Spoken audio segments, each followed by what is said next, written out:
திரட்டப்பட்ட அனைத்து தீங்குகளும் நீங்குவதன் மூலமாக பரமேஸ்வரரின் திருப்தி ஏற்படவும் எங்கள் குடும்பத்தார் அனைவரும் அனைத்து நலன்களையும் மன உறுதியையும் வெற்றியையும் ஆயுள் ஆரோக்கியம்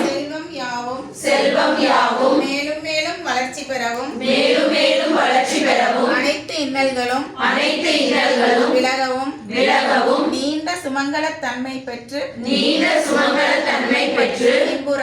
இன்புறவும் முப்பெரும் தேவியின் பரிபூரண திருவருள்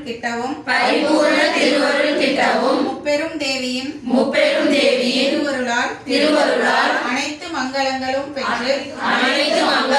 பெற்று இன்புறவும் வேண்டி இந்த திருவிளக்கில் என்னால்